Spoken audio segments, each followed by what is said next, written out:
أما بعد فعن أبي أيوب رضي الله تعالى عنه قال قال النبي صلى الله عليه وسلم من صام رمضان ثم أتبعه 6 من شوال كان كصيام الدهر كله رواه مسلم. د رمضان مبارکه میاشت تیره شوه او دا د شوال میاشت ته زموږ عربی کې د شوال میاشت ورته وایي د اسلامي کال 10مه میاشت دې پسې 11مه ذیقعده ده او 12مه ذوالحجه ده. زموږ پښتانه دې ته د رکوټ اختر میاشت وایي.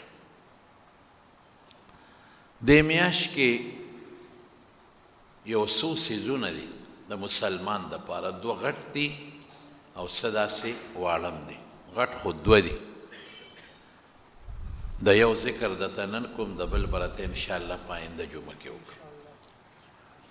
او 3 پکې نور واړه څیزونه دي چې هغې ته دا 5 څیزونه دې ته مستحب او سنت وایي. یو څیز په سنتو کې او په مستحبو کې او د حضور پاک په طریقو کې دا دی چې په دې میاشت کې مسلمانان 6 روجې ونیسي. حضور پاک فرمایي، دا حدیث په ډیرو کتابونو کې دی، ما د مسلم شریف حدیث ته وایي، دا په مسند د احمد کې هم دی، دا حدیث په نسائی کې هم دی، دا په ترمذي کې هم دی او د دې مختلف سندونه دي، د طالبان په پوي دي. حضور پاک فرمایي چې چا د رمضان روجې ونیولې او ده ورپسې په دې شوال د رکوټ اختر په میاشت کې 6 روجې ونیولې، کانه کصیام الدهر کله، داسې ده لکه چې ټول عمر د روجې ونیولې. ټول عمر څنګه؟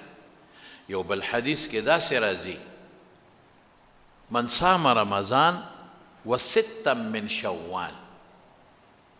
کان کمن صام السنه كلها، چې چا د رمضان روجې ونیولې او 6 د شوال ونیولې، داسې شوه لکه چې د ټول کال روجې دي.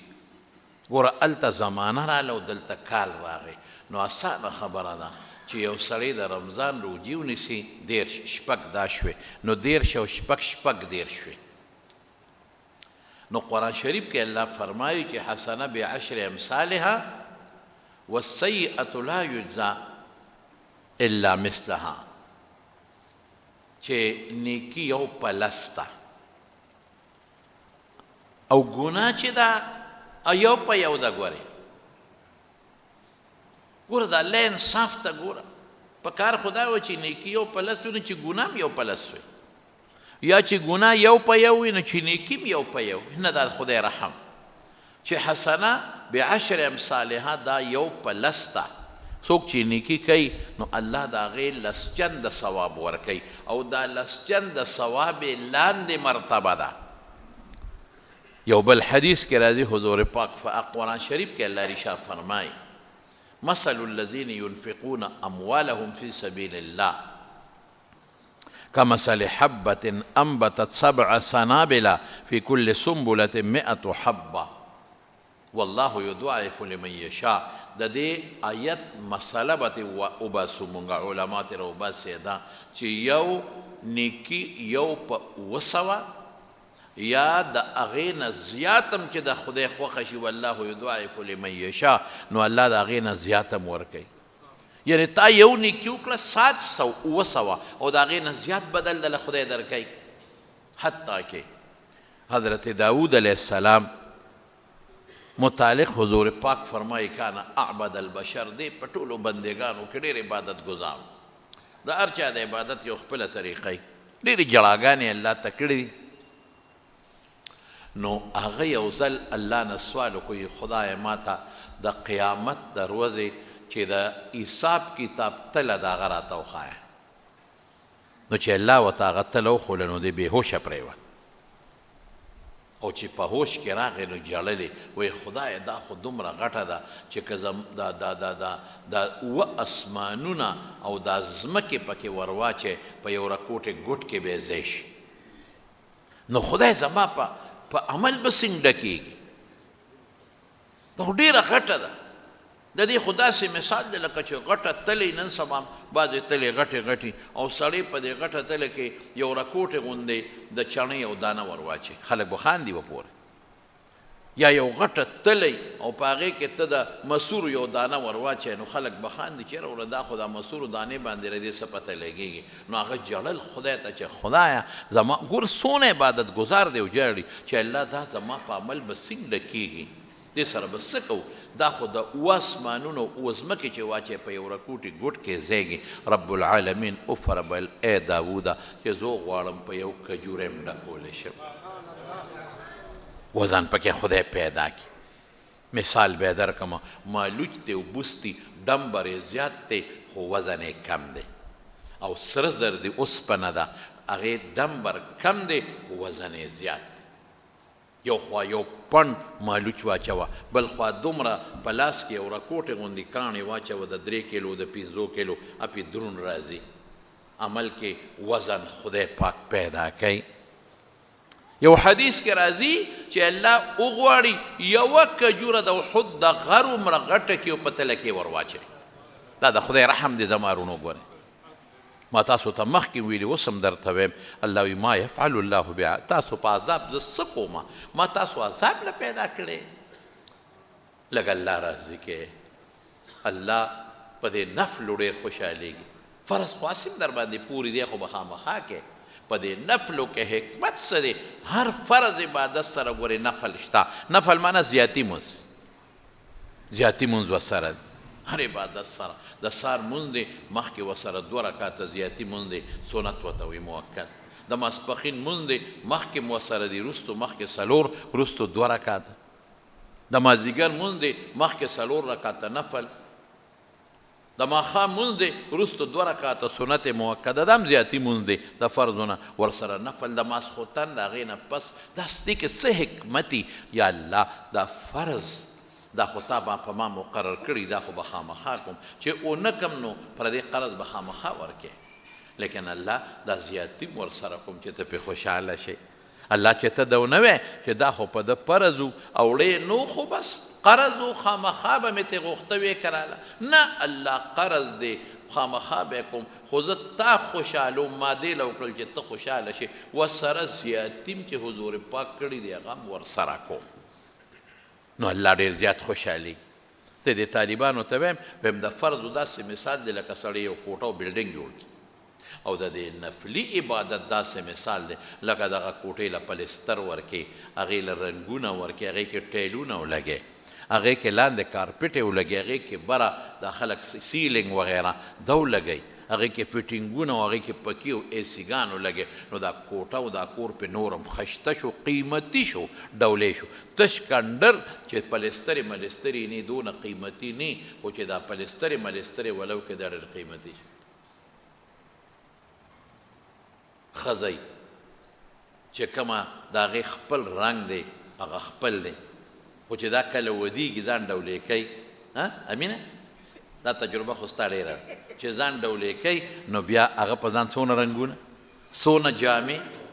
او څومره هغه نور قصې پسې هغې سره د هغه ناوې هغه حسن نور هم زیات شي اختر کې خلک جامې خشته واچوي دا خپل ډول او حسن نور هم زیات شي نو په دې نفلي عبادتونو په دې سنت والا عبادت دغه د فرد حسن خشتوالی ډېر زیات شي الله خوشحاله شي چې ګوره دغه رمضان خو په د فرض و رمضان خو به خامخا نیوه چې سړی سوچ وکړي نو دا خو قرض دی لازمن به نیو چې تپوس به کومه نو ګوره دې پې تنګ نه دی دا د نورې مراله یو 6 روجې نیسي ما نورم خوشحالی دې تنګ نه دی که تنګ و نو بیا دې نورو ته ساجت و دی خوشحاله دی چې په روجو الله خوشحالیږي راشه هغه قرض ورمې کړې او یو 6 ورسره نور یې نیسم اوس چې څونه اخلاص زیات دی چې ډېر معمولي د انسان اخلاصي نو یو پلس او چې څومره د الله اخلاص د الله د رضا زیاتی نو یو په 200 دا غیر نم زیات د یو کجوري نه بیا خدای پاک د خود غرم جوړي دا د خدای رحم. والسیئة لا یجزا څنګه دی الا مثلها وهم لا یظلمون. الله وی چا سره زیاتې نه کو. نو دا 13 هغه شوې شپږ دا 36 شپږ 13 شوې. نو چې شپږ 13 شوله په لسو کې ضرب ورکې یو روژه په لس نو 300 شپېته ته جوړې شي. نو چې د یو کال هغه حدیث راغی چې د کال د روژو برابر شو ځکه د کال ودیم تقریبا 300 شپېته. او چې هر کال ته د رمضان روژې او د شپږ وسره نیسې نو د ټول عمر روژې شوې. داسې شوه لکه چې انسان ټول عمر روژې نیولی رونو شپږو روژو کې څومره کمال. ټول عمر چې انسان روژې نیولي ټول عمر او د یوې روژې برکت څه دی. مشکات کې حدیث دی حضور پاک فرمای وی چې څوک یو روژه د الله د رضا دپاره ونیسي. روژه خو ګوره تا په ځان خواهشات بند کړل د خوراک د سکات او نو الله د دوزخ نه دومره لرې کړي لکه د ځمکې د اسمان په منځ کې چې څومره فاصله ده. او یو بل حدیث کې راځي حضور پاک فرمایي چې یو نفلي روژه دې ونیوله دوزخ نه به څونه لرې شي. وایي چې قاغه حیات الحیوان لیکلي دي زه ګورې د میري صاحب لیکلي حیات الحیوان کې د حیواناتو واقعیت دي پکې. قاغه ورته وایي د دې قارغې یو قسم دی خو لږې وزرې برګې غوندې دي غراب قاع ورته عربی کې وایي وزرې لږې برګې غوندې دي یو پوټې پلنه ده. پخوا زموږ په دې وطن کې ډېرې اوس نشته. نو وایي قاغه د دې کم تر کم عمر 1000 کاله دی. دا حیات الحیوان لیکلي 1000 سال د دې کم تر کم عمر دی. دا چې کله بوډۍ شي وایي نو دا ځان اوړقی او دا ځان الوزی رالوزی نو دا وزرې وغورځوي نوې وزرې وکړي. او دا د خپلې نوکې نه دي دا په کاڼو وی دا خدای پاک ولې یو پویه ورکړی یو شعور په پویې وی دا نوکان ته وغورځېږي نوې پیدا شي. او دا خپله مخوکه دا کاڼو له رابرۍ په دې غرونو کې په دې وښو کې یو خارښ لګي نو رابرۍ نه مخوکه وغورځوي نو نوې مخوکه وکړي نو نوې نوکان نوې وزرې او نوې مخوکه بیا ځوانه شي. نو قاغه چې د اګې نه پاسې رسول الله مبارک فرمایي او تر مرګه پورې یو شان پر وی.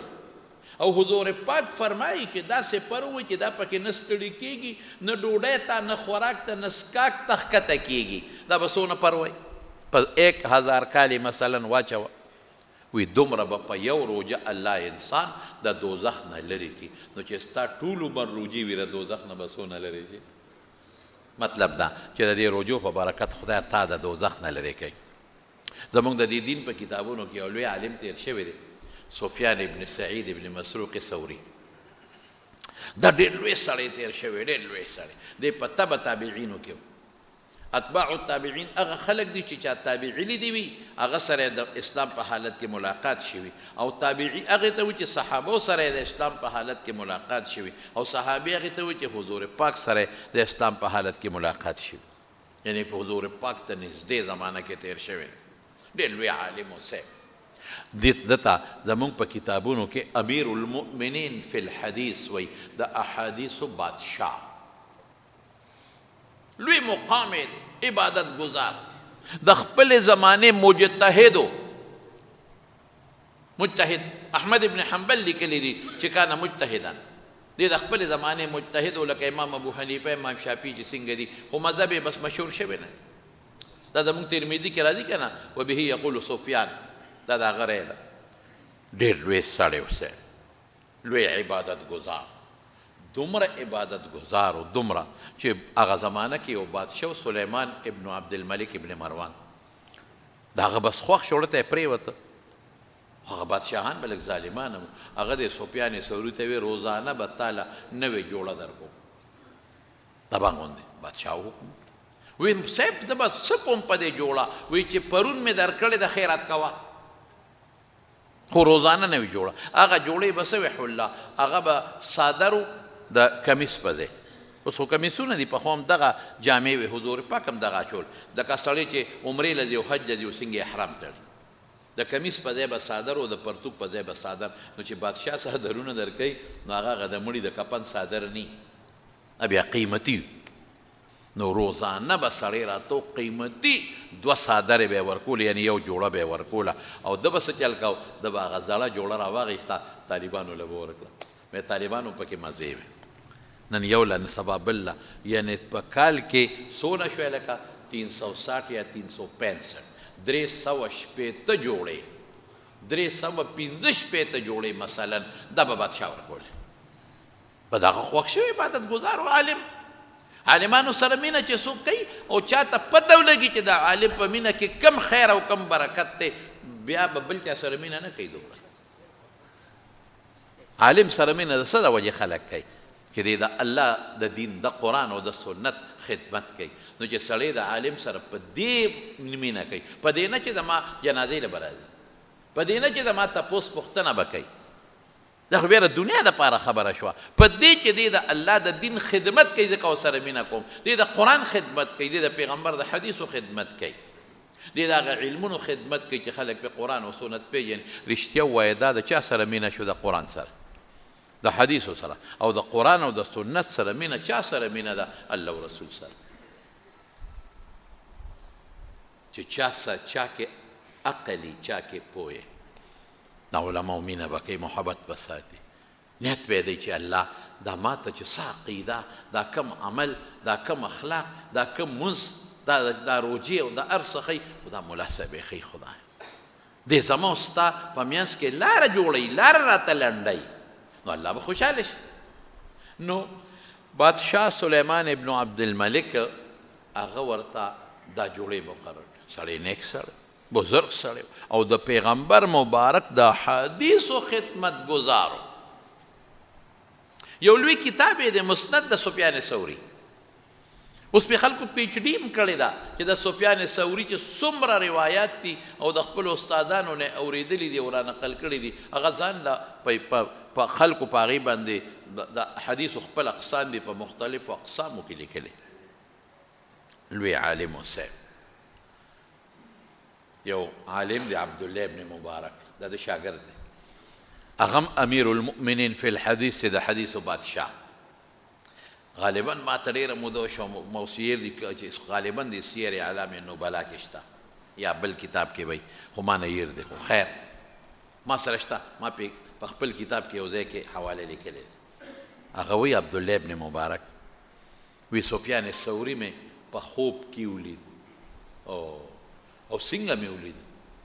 په ډېر ښایسته جامو کې، ښکلې شکل کې، او د حضور پاک او د صحابو په منځ کې ناستو، د حضور پاک او د صحابو په منځ کې ناستو، چې ما وکتل داسې ویرېدم چې خدای دله خو ډېره لویه مرتبه خدای ورکړې ده. نو ما ته تپوس وکړه چې مجلس لږ ختم شو، نو ما حضرت دا دومره مرتبه دله خدای په څه درکړې ده؟ وایي د رسول الله مبارک په حدیثو باندې ما د پیغمبر د حدیثو خدمت کړی. دا سفیان ثوری وایي چې په مکه مکرمه کې مکه شریفه کې دا زموږ حضرت شیخ شهید مولانا سنجان صاحب رحمت الله علیه فرمایل، وی ما داسې وخت کې طواف کړی دی چې ما سره به 1 کس یا 2 کسه ملګري وو، موږ به طواف کوو، خلک نو کم وو، اوس ډېر. وی ما په مکه شریفه کې لګیوم، د رسول الله مبارک دا حدیث مې لیکل، دا مې را جمع کول، د اکابرو اکثر دغه حرمینو کې دا کار کړی. وی یو هلک و ما سره ملګری شو، هغه هم مسافر و زه هم مسافر وم. وی ناستو، تعلق هم جوړ شو، د سفر تعلق و، د بیت الله تعلق و، ژوند هم یو ځای تېرېده. وی دا هلک ناجوړه شو، بیمار شو. چې بیمار شو نو دی تقریبا مرګ ته غریب ورقریب شو. وی ما ته یې وصیت وکړو چې ته خو زما د سفر ملګری، وی یو کار به کوې، که زه مړ شوم هلکه تا سره به زه څه کوم؟ وی که زه مړ شوم ما سره به دا وکړې چې ما له په خپل لاس غسل راکړې، زما هېڅوک نشته، او بیا ما له کفن هم راکړي، په مسلمانانو راله قبر وکنه او قبر راله وکنه، بیا به په خپل لاس قبر ته ورښکته کړي، ما به په خپل لاس په لحد کې کښېني، او چې ما نه کله خلک رخصت شي نو ما ته به بیا لږ ساعت کښېنې، استأنس بکا، زه به تا سره یو پوټې لږ مانوس یم، زه به یم چې ما نه څوک نه لیدل. د مارونو مسله د دین دا ده چې د چا څوک نی نو بیا بل څوک لمبولی شي خو که د چا څوک خپل وي نو پردی به نه لمبوي بچو له پکار دی چې پلار په خپله ولمبوي لونو لا خویندو له پکار دی چې د مور خور په خپله ولمبوي زموږ په وطن کې یو غلط رواج دی وایي موږ له د لمبولو چل نه راځي الله دا ته چې لامبې تا باندې فرض غسل لا شي او ته لامبې دا چل نه لري د لمبولو چل څه ته وایي یو ملا نه چل زده کړه که د مړي د لمبولو څه طریق ډېر اسانه طریقه ده زموږ فقهاو دوه طریقې ښولې دي یو دا چې خپې والا دې طرف ته که جنوب ته او سر والا دې شمال ته که او مخ قبلې ته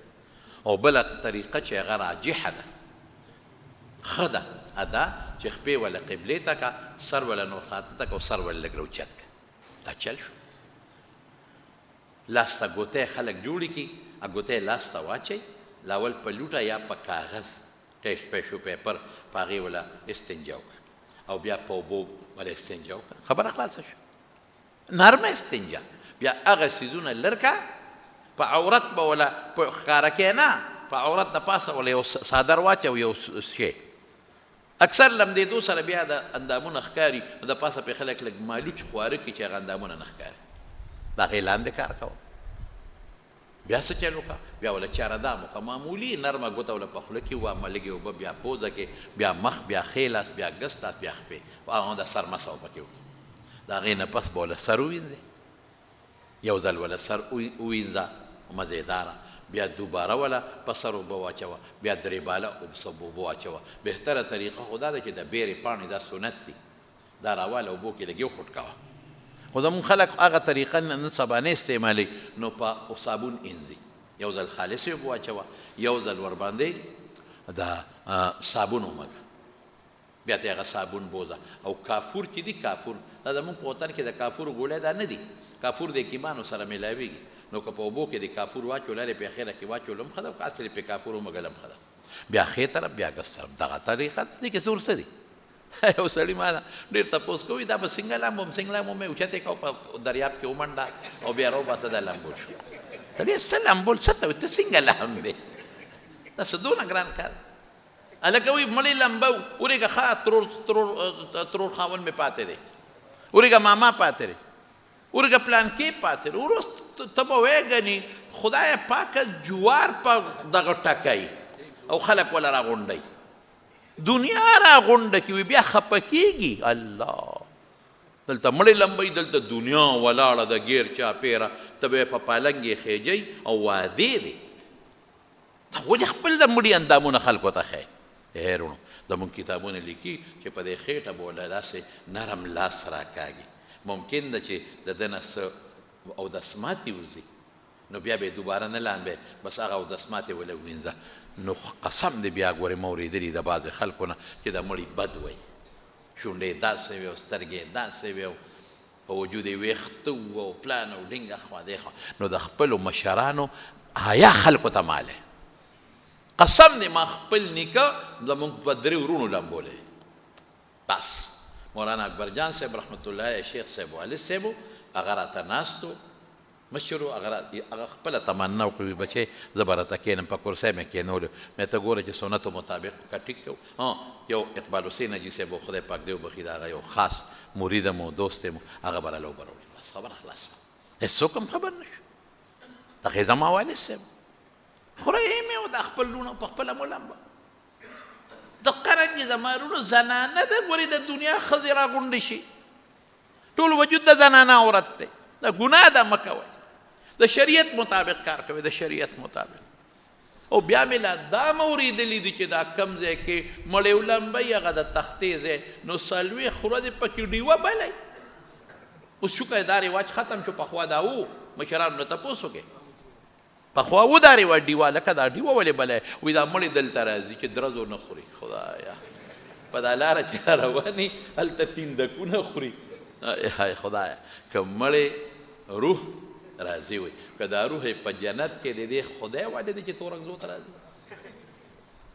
جنت کې پروت دی او دی به راځي تورنګزو ته او غزګي ته به راځي او میرې ته به راځي او جلو ته به راځي او مردان ته به راځي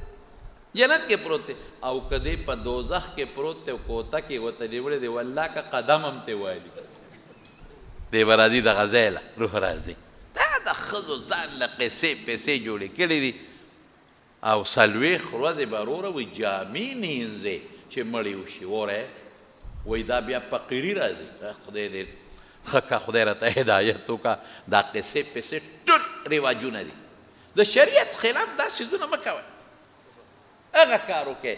که د ثواب په نیت د شریعت خلاف کارونه کې بدعت ورته وایي او حضور پاک وایي بدعت گمراهي ده د ګمراهۍ ځای ورته او که د شریعت موافق یو مخالف یو کار کې مخالف دا چې شریعت کې نه او ته کې مخالف خو ګناه ده شریعت کې نه او یو کار د ثواب په نیت کې بدعت شو او که د ثواب په نیت نه کې رسم شو بیا هم ښه نه دی ځان ته ساته د رسول الله مبارک د سنتو تابعداري کوه خیر خبره مې دې پورې کوله چې سفیان ثوري وایي ما ولمبه کفن مې ورکړ او په خپله مې قبر ته ورښکته کړه قبر ته هم چې ښکته کې نو کوشش کوه زموږ د امام ابو حنیفه رحمت الله علیه طریقه دا ده چې دا کټ قبلې ته کېده امام شافعي صاحب بله طریقه وایي قبلې ته کېده راوچتې که او ښکته یې کېده او دا مخ وله لږ معمولي غوندې قبلې ته سنګزن که قبلې ته یې ورمایل کړه وی قبر کې مې کېښوده خلک لاړل رخصت شو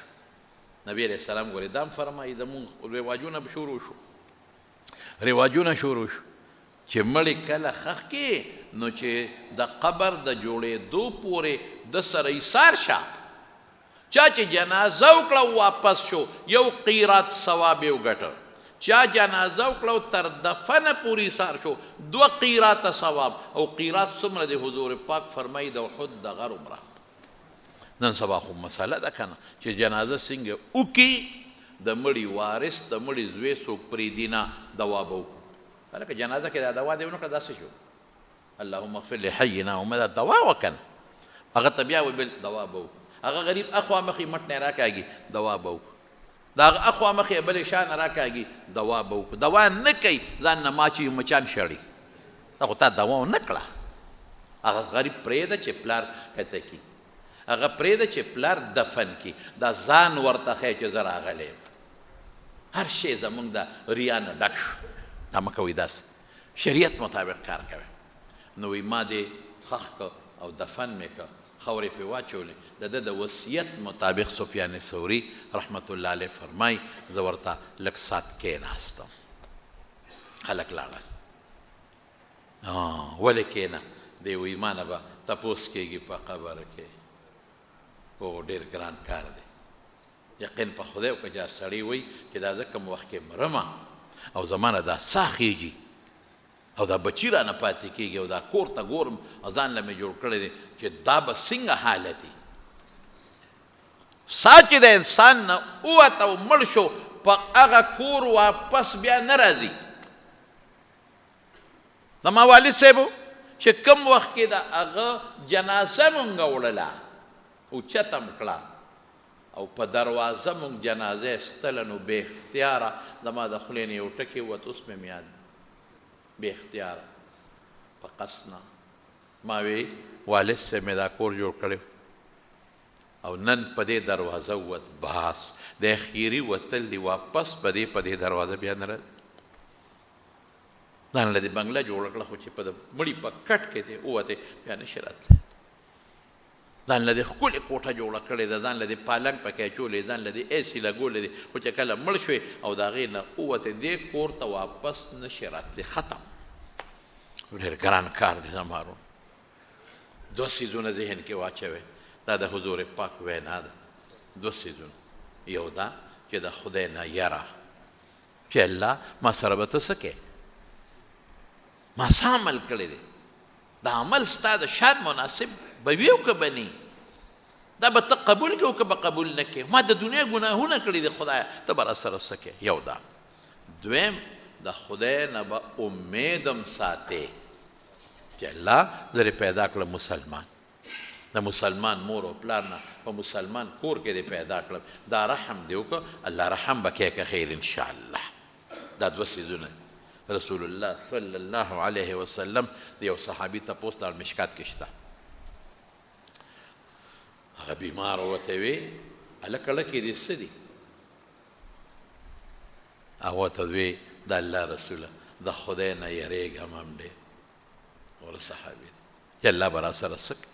لوی سفر دی که اسان کار خو نه دی. او بل د خدای نه مې تمه م شته چې الله به راباندې رحم کوي. رجا او خوف ورته وایي زموږ کتابونه.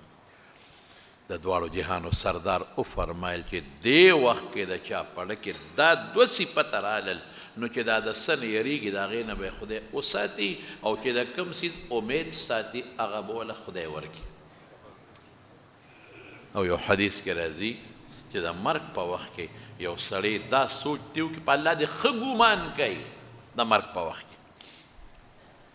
چې پروردګاره که خبره د عمل شي نو زما عمل د دې جوګه نه دی چې د پې بچ شم. که خبره د عمل شي خو ما د سر نه واله تر خپو پورې په سترګو په خولې په لاسونو هر قسمه ګناه کړې ده. که خبره د عمل شي پروردګاره نو ما خو ته نه خوشحاله کړې ما خو همیشه شیطان خوشحاله کړی دی. پروردګاره حساب کتاب را سره مه کوه ربه. حساب کتاب مه کوه. که حساب کتاب کې غر کې ما الله رحم بکې. که ته په ما رحم وکړې نو ستا په خدای کې کمې خو نه راځي. او که ته ماله عذاب راکړې نو ستا خدایي پې خو زیاتېږي نه الله. نو الله په دې خوشحالېږي. الله وایي چې وګوره دا بنده دې زما نه یریږي. دا بنده زما قدرت مني. دې زما طاقت مني. دا بنده زما رحم مني. دا بنده ما ته رحیم وایي. دا ما ته رحمان وایي. په دې الله خوشحالېږي زما رو. ډېر معمولي څه دي بعضې وخت کې رب العالمین پې خوشحاله شي او د انسان بیړه پې پار کړي. نو دا دوه څیزونه ما یو په الله نه تمه کول چې خدای ته به رحم کې او بل د خدای د عذاب او د قهر نه یره کول. دا دوه څیزونه هر وخت کې دا سوچ کوي د مرګ هېڅ پته نه لګي. نو وایي زه ورته او تپوس بیا د ځان کدن نه پس خو بیا تپوس کېږي که نه. لومبې د رب تپوس کېږي رب دې څوک دی. بیا د حضور پاک تپوس کېږي او بیا د دین تپوس کېږي. وایي چې مې ښخ که زه ورسره لږ ساعت ناست وم. زما وایي سترګې ورلې سفیان ثوري وایي سترګې چې مې ورلې دې وخت کې دا سړی په دې خوب یا پرکالي هر څنګه وه په دې کې دا سړی وینم دا نوجوان خشته باغ دی ښکلې چمن او په هغې کې چکر یې لږه یو ګرځي. ما ورته ویې لکه الله د سره څو کړل ته خو مړ شوې که نه. وی ما ته وی سفیان ابن سعید یعنی سفیان ثوري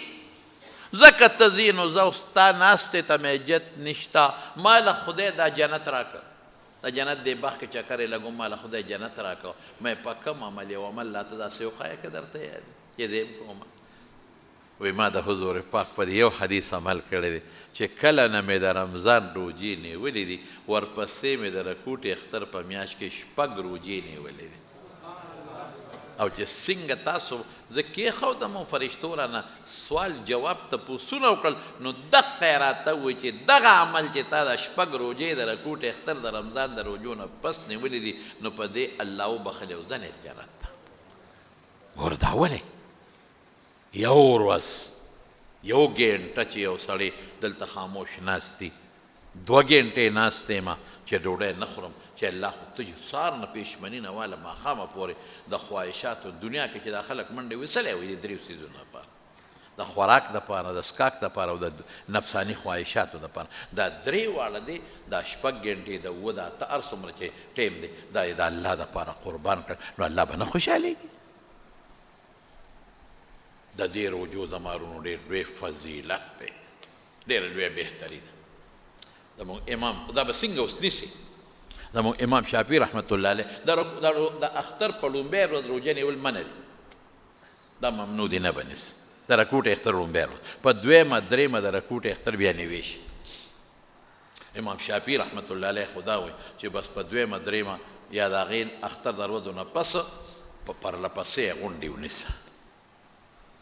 او امام احمد ابن حنبل وایي چې نه په دې کې لږه فاصله وساته یو ونیسه بیا مه نیسه بیا ونیسه بیا مه نیسه. او زمونږ متاخرین چې څونه امام ابو یوسف رحمت الله علیه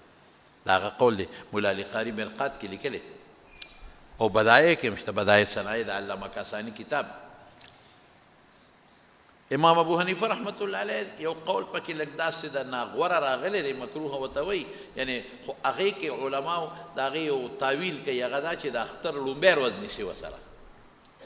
خیر هغه به پرېږدو هغه د طالبانو خبرې خو لنډه ده چې بهتر حضور پاک یو روجې ته بهتره روجه ویلې ده امام ابو یوسف دا وایي د داود علیه السلام روجو ته یې غوره روجه ویلې ده وی کان یصوم یوما ویفطر یوما ولا یفر اذا لا او چې کله به یو ورځ به یې روجه وه یو ورځ به یې کوجه وه او جهادونه یې ډېر کړي دي نو په سره د دې چې دا دومره یې روجې نیولې دي روجو کې خو سړی بیا کمزوري شي که نه لیکن د دشمن په مقابله کې جنگ کې چې ته تېښته مو یې نه ده کړې ولا یفر اذا لقي العدو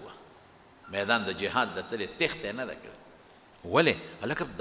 دا یو سوچ راځي چې دومره روجې بنده نیسي دا وجود ورسره کمزوري شي نو بیا خو به دی په میدان د جنګ کې د کافر په مقابله کې تېښته کوي وایي چېرته یې شا کړې نه تښتېدلې نه نو علما چې دغې ته ګوري نو وایي بهتره بیا دا ده چې یو ورځ ونیسه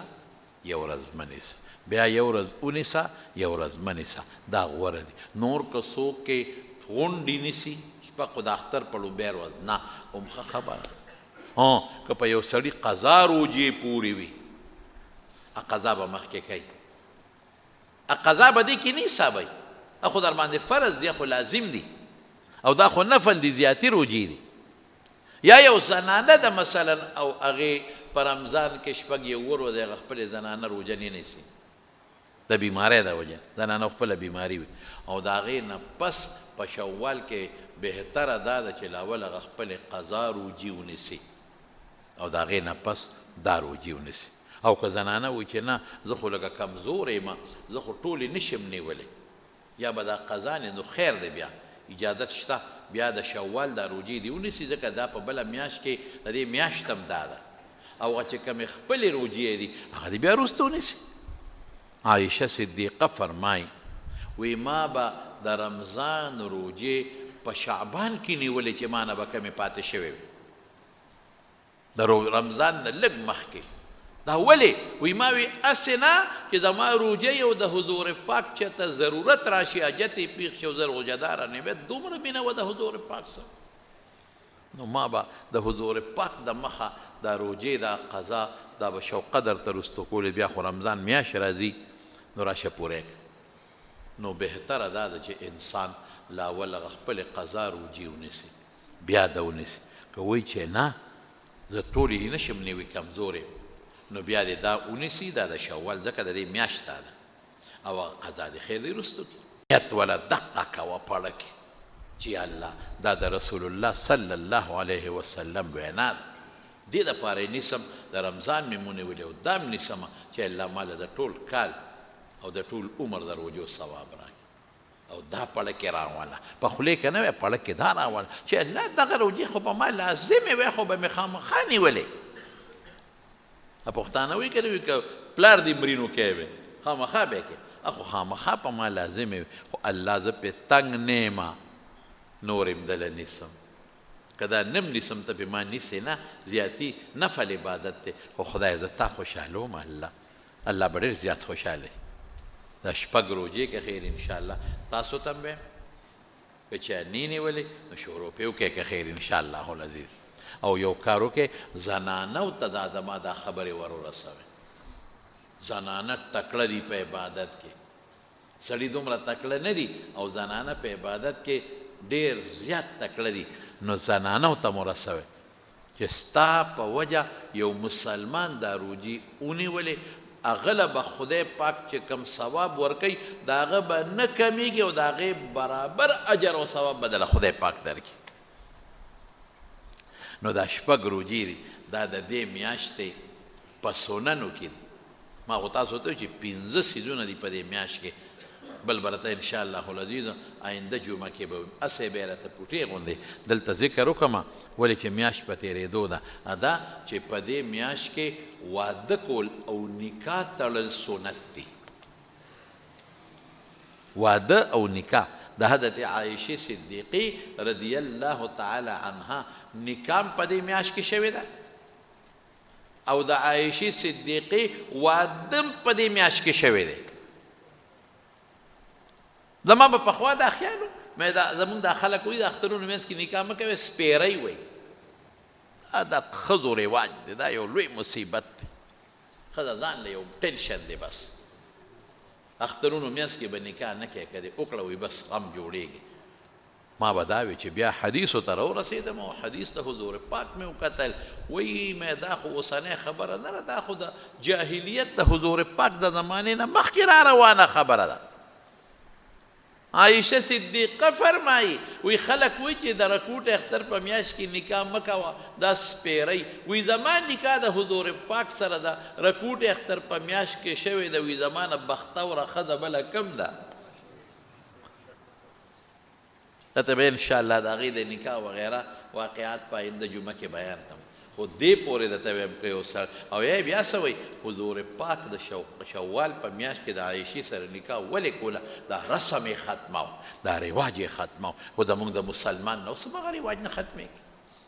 نو که نکاح څوک کول غواړي، واده وایي چې زه واده کوي نو په دې میاشت کې دې وکړي، د سنتو په نیت دې وکړي نو ثواب به وشي. او که واده رستو کوي نو مهرباني دې وکړي نکاح پکې وکړي، دې میاشت کې وکړي، په دې طریقه وکړي چې د حضور پاک او د عایشې بیبي نکاح په دې میاشت کې شوې ده. نیت دا وکړي چې دا رسم او د جاهلیت دا رواج پې ختم کړم. موږ خو بله نکاحونه په دې میاشت کې وتړل، د چا خو نکاح سپیره نه شوه چې پیغمبر یو کار کوي نو هغه سپیري او که هغه بختوري، او د رسول الله مبارک تابعداري خو بختور شي. نو نور به راته تفصیل انشاءالله په آینده جمعه کې بیان کړم. رونو کامیابي زمونږ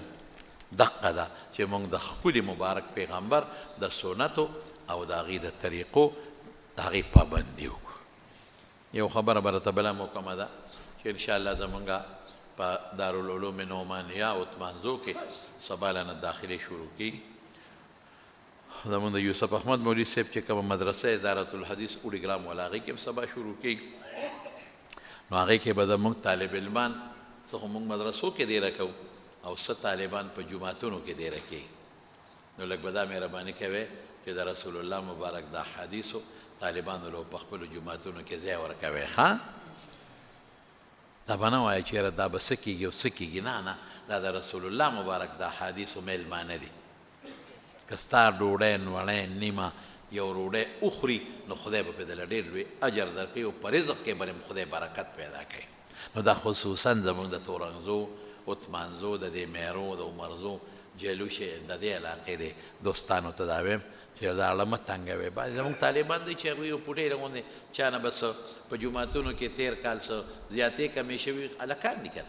نو بعض انسان وایي یاره دا بیا به نه پرېږدم. نه نه، داسې مه کوه. جومات وقف دی د خدای دی، ډوډۍ خدای درکړې ده، مینه وکړه، محبت وکړه، او طالب علمان ښه په شوق باندې چې 3 کسه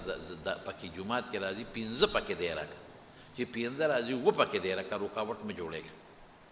الله به د لوی خیر نه دې محرومه نه کړي. دا چې څومره د خدای فضل دی او د الله کرم دی، یقین په خدای وکړه. تاسو ته پته ما به دلته وړه دوره کول یو وخت کې په دې عیدګاه کې، او هغې کې به 2600-2500 هلکانو او دې خلکو به په بیټکونو کې دیره کول. ما نه به ډېرو خلکو ګیلې کولې، وایي تا مونږ له طالبان نه په بیټکونو کې به طالبان دیروي. بیټک کې خو د سړي میلمانه راځي که نه، لیکن دا ولې لکه بس وي تېره برکت نه نه خبر، مونږ ته برکت معلوم. نو چې د رسول الله مبارک د احادیثو برکت نی نو د څه به برکت. نو دا مې ته اخري کې یو خبره وکړه. دا زمونږ ملګری دی حافظ بشیر جان ارماني ته دعا وکړو. څه دعا ورته وکړو؟ مشکلات څه دي خو ښځه غواړي که نه. ها بشیر ارماني زموږ دوست دی، زموږ ورور دی، الله دې مشکلات په خیر بدل کړي. او زموږ بل ملګری ملک رحمت صاحب، الله دې ولایت دواړو جهانو خیر او خوشحالۍ سره د بچو نصیب وګرځوي. ښه نو اذان وکړي او بل سړی اقامت وکړي، کولی شي او که نه. بهتره دا ده چې کوم انسان اذان وکړي اقامت ته هغه وکړي، بهتره دا ده. البت که هغه بل ته ووایي چې ته اقامت وکړه نو بیا دا څه خبره پکې نشته. او که اقامت یو وکړي او د هغه د اجازت نه بغیر بل سړی اقامت کوي نو جایز دي، په مونځ کې فرق نه راځي، خو بهتره داسې بیا نه ده. ښه د څه شی شکیل احمد والد صاحب عبدالغفور مرحوم الله تعالی دې مغفرت نصیب کړي او کالوشا شانور پول فضل آباد تخمه الله دې ولا دې ملګري له د خیر او خوشحاله زندگی نصیب وګرځولي کې دعا وکړي الله جی دا زمونږ څه دوستان دي د 400 د انټرچینج نه دي خوټلې دي مینوال هوټل هغې ته هم د هغې څه بیماران دي اسپتال کې داخل دي دعا ورته وکړه چې الله تعالی وله روغ صحتونه ورکړي الله شفا ورکړي یا الله چې څومره بیماران دي الله ټول له روغ صحتونه ورکړي الله ټول له شفا ورکړي په اسپتال کې دي که په کورونو کې دي مریضان دي مرض د خدای په لاس کې دی راوستونکي م الله دی لرکوونکي م الله دی پروردګاره ته ټولو مریضانو له روغ صحتونه او شفا ورکړي دې مجلس کې دي که په کورونو کې الله شفا والا ورکړي یا الله چاته څه مشکلات او پریشانۍ دي مشکلات او پریشانۍ په خوشحالو باندې بدله کړي زموږ بعض دوستان دي د هغې بچي دي بهر ملکونو بحرین وغیره کې پریشانو کې پراته دي دعا وکړه چې الله تعالی پریشانۍ په خوشحالو بدله کړي او چې څومره مسافر دي دا مسافر خو ماته پته لګي په بهر ملکونو کې د دې غریبانانو ډېر سخت ژوند دي هغه ټولو مسافر ته دعا وکړه چې الله تعالی د سفر د مشکلاتو نه وساتي الله ورته ډېره فراخه روزي ورکړي یا الله ته زموږ نه راضي شي خدایه د رمضان دا روژې قبولې کړي الله د رکوټ اختر د دې میاشتې د روژو د نیمو توفیق راکړي زموږ د دې جومات ګاونډیان دی نورالدین خان دا خویندې دي او مشره خور یې لږه بیماره ده ما ته اوس ته یې ملګري وي دعا ورته وکړئ چې الله وله روغ صحت ورکړي الله شفا ورکړي څومره زنانه دي بیماران دي الله په کورونو کې دي ته وله روغ صحتونه او شفا ورکړي اله العالمین ته هم د هر قسمه مصیبتونو نه وساتې خدای الله د عباداتو توفیق راکړي الله د حضور پاک د سنتو الله د پوره کولو توفیق راکړي یا الله د حاسدینو د حسد نه مو ساتې الله د شریانو د شر نه مو ساتې الله د بغضیانو د بغضونو نه مو ساتې الله د بدنظرو د بدنظرونو مو ساتې پروردګاره چې څوک موږ ته زموږ دین ته زموږ ایمان ته زموږ د پیغمبر سنتو ته الله زموږ ژوند ته زموږ بچو ته زموږ عزت ته الله څوک هم سکیم جوړوي سازش جوړوي پروردګاره ته په خپل ته ورته هدایت وکړې دا اول د هدایت قسمت کې نه الله ستا نیوکه مضبوطه راته راونیسه خدایه زموږ دین زموږ ایمان ته محفوظ که خدایه زموږ عمل زموږ وجودونه حفاظت وکړه زموږ د بچو حفاظت وکړه